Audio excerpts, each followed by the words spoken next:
छठवां अध्याय धूम्रलोचन वध। मैं सर्वेज्ञेश्वर भैरव के अंक में निवास करने वाली परमोत्कृष्ट पद्मावती देवी का चिंतन करता हूँ। वे नागराज के आसन पर बैठी हैं। नागों के फनों में सुशोभित होने वाली मणियों की विशाल माला से उनकी देहलता उद्राक्षित हो रही है। सूर्य के समान उनका तेज है। 3 नेत्र उनकी शोभा बढ़ा रहे हैं। वे हाथों में माला, कुंभ, कपाल और कमल लिए हुए हैं तथा उनके मस्तक में अर्धचंद्र का मुकुट सुशोभित है। ऋषि कहते हैं, देवी का यह कथन सुनकर दूत को बड़ा अमर्ष हुआ और उसने दैत्यराज के पास जाकर सब समाचार विस्तार पूर्वक कह सुनाया। दूत के उस वचन को सुनकर दैत्यराज कुपित हो उठा और दैत्य सेनापति धूम्रलोचन से बोला,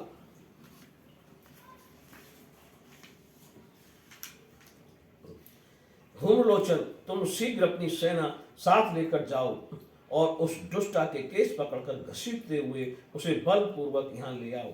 उसकी रक्षा करने के लिए यदि कोई दूसरा खड़ा हो तो वह देवता, यक्ष अथवा गंधर्व ही क्यों ना हो, उसे अवश्य मार डालना। ऋषि कहते हैं, शुंभ के इस प्रकार आज्ञा देने पर धूम्रलोचन दैत्य 60,000 असुरों की सेना को साथ लेकर वहां से तुरंत चल दिया। वहां पहुंचकर उसने हिमालय पर रहने वाली देवी को देखा और ललकार कर कहा, अरे तू शुंभ निशुंभ के पास चल।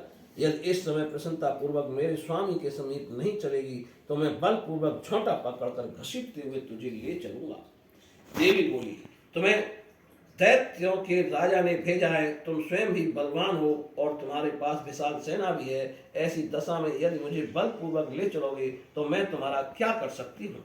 ऋषि कहते हैं, देवी के यों कहने पर असुर धूम्रलोचन उनकी ओर दौड़ा। तब अंबिका ने हूं शब्द के उच्चारण मात्र से उसे भस्म कर दिया। फिर तो क्रोध में भरी हुई दैत्यों की विशाल सेना और अंबिका ने एक दूसरे पर तीखे सहायकों, शक्तियों तथा फर्शों वर्षा आरंभ की। इतने में ही देवी का बाण सिंह क्रोध में हो भरकर भयंकर गर्जना करके गर्दन के बालों को हिलाता हुआ असुरों की सेना में कूद पड़ा।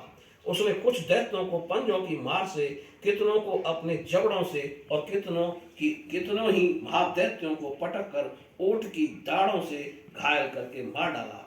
उस सिंह ने अपने नखों से कितनों के पेट फाड़ डाले और थप्पड़ मारकर कितनों के सिर धड़ से अलग कर दिए।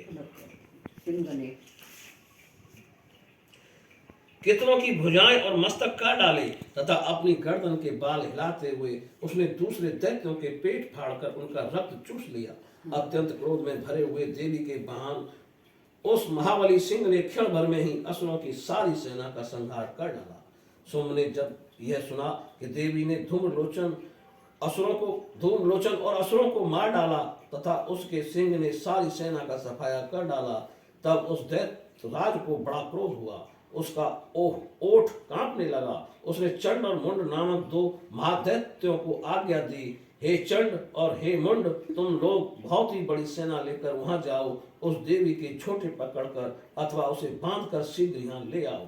यदि इस प्रकार उसको लाने में संदेह हो तो युद्ध में सब प्रकार के अस्त्र शस्त्रों तथा समस्त आसुरी सेना का प्रयोग करके उसकी हत्या कर डालना। इस दुष्टा की हत्या होने तथा सिंह भी मारे जाने पर उस अंबिका को बांधकर साथ ले शीघ्र ही लौट आना। बोलिए देवी मैया की जय।